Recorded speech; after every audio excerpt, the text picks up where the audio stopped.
Hello, nurses. This is Kevin with Nursing KAMP.com, and these are my scribble notes on nursing and the NCLEX. The focus this lecture is going to be on cardiac lecture number 4, modifiable versus non-modifiable. So choose your parents wisely. So here we go. The first thing we're going to look at is your non-modifiable. These are your genetics. So sometimes, like I said, choose your parents wisely, because if you have a history, family history, immediate family history of heart disease, like a parent or a sibling, your risk is greater for cardiovascular disease.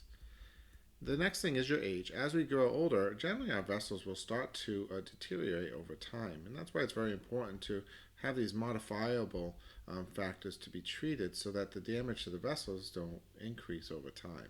But generally at about 65, we start to see an increase of cardiovascular disease showing up. The next thing is your gender. Men tend to have a higher rate of cardiovascular disease, though women do have a rate of cardiovascular disease that presents a little bit different. And we'll talk about that when we get to MIs, because MI women generally don't show signs of chest pain when indigestion and different things like that. So that's problematic, and we cover that in our MI lecture. But men is predominantly more common. The next is ethnicity, or ethnicity. I spelled that incorrect. That's supposed to be with an H. And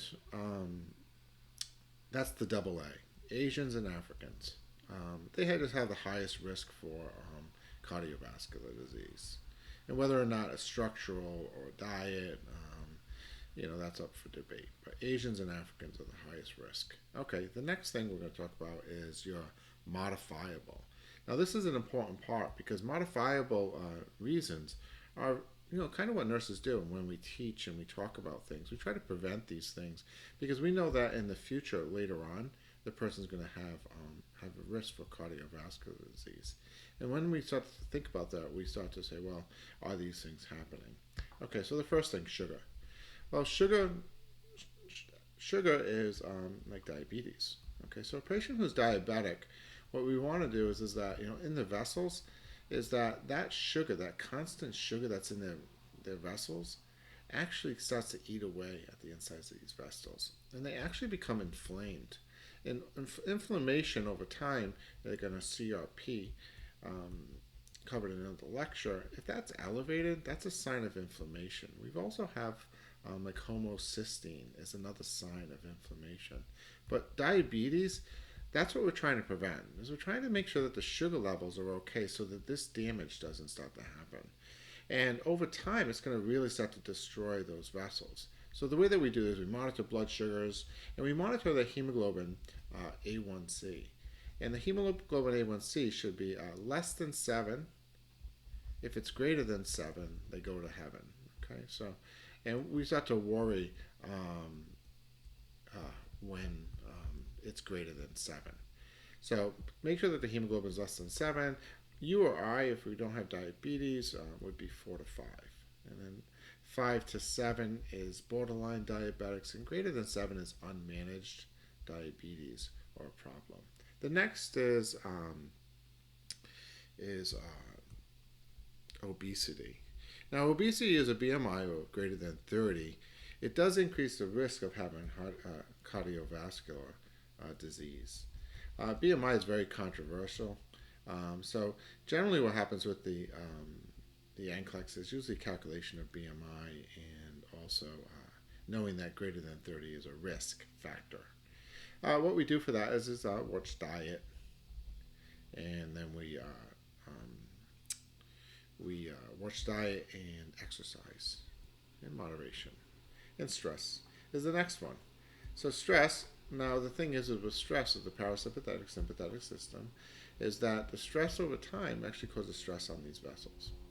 And stress on these vessels actually causes deterioration quicker. More deterioration on these vessels will actually, start to cause damage.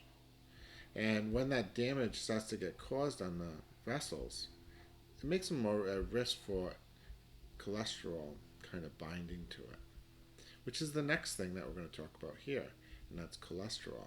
There's three types of cholesterol. There's an LDL, there's an HDL, and then there's triglycerides. And the LDL is the lousy ones. And LDLs, we want them to be low. The reason is in that level is usually 150. And that's in another lecture where I cover a lipid profile. And how that is that you have a total cholesterol up here. And this total cholesterol is a basic screening that where we just check your cholesterol and we want that less than 200. If it is greater than 200, we're going to send you for a fasting lipid profile. And that fasted lipid profile will differentiate all these cholesterols and to see if there's really a problem. The first one is triglycerides. And we want that one, so we carry this 2 over there. We want that one less than 200. Then we have LDLs. We want less than 150. And then HDLs. We bring that 5 down, 50. Now HDL's happy, so we like HDLs to be high. And 40 to 50 for females and 50 to 60 for males.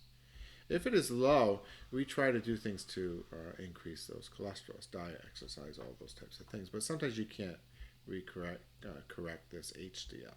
So if LDLs are elevated, they're at greater risk. And what happens is these LDLs will start to stick to the sides of the walls. And the HDLs come around and then they pick off and then they start to take care of it, start to erase the problems of the cholesterol. Oops, sorry about that. And so that's why we want it high. So if the LDLs start to stick there, they get a little gooey. And then what happens is that the longer that they stay there, they become atherosclerotic. And then they can't really stretch as well, and they're at risk for plaques getting lodged in there and causing an MI. So LDLs, this cholesterol, is a big hot topic for cardiovascular disease. That's why we have medications and different things like that. Next is hypertension. In hypertension, think of a balloon that is blown up. And that balloon overnight, if it's still blown up, it's going to deflate a little bit. There's going to be these little striations. Well, those striations are actually going to cause damage into the vessels. And this damage, that's where the LDLs stick to. And that becomes problematic. And that's why hypertension over time actually causes damage to these vessels and makes it a prime section for adheration of these LDLs, these poor cholesterols, to stick and bind to the sides and cause atherosclerosis. The next is inadequate diet. Inadequate diet is anywhere from red meats and red meats and dairy. Excuse me while I mess around with this. Red meats and dairy. So we try to decrease those, red meats, dairies, and physical activity. The next is physical activity. And physical activity is important because of, like I was saying with the cholesterol, is that if the cholesterol is bound to the sides of the arteries, and you have this cholesterol kind of sticking to there, and what happens is with physical activity, we try to increase the blood flow, and hopefully they start to go away. And that's kind of the idea between physical activities. Get increased volume, blood flow going faster and faster, so therefore less things have a chance of sticking to the sides of the arteries. And then the last thing we're going to talk about is smoking. So a person who's smoking, that's supposed to be a cigarette. That looks like a cigarette. A person who's smoking, same thing. The damage to the sides of the arteries makes it a prime area to have cholesterol buildup on the sides. And what happens is, coupled with the fact of these other things, atherosclerosis happens and they become higher at risk for cardiovascular disease.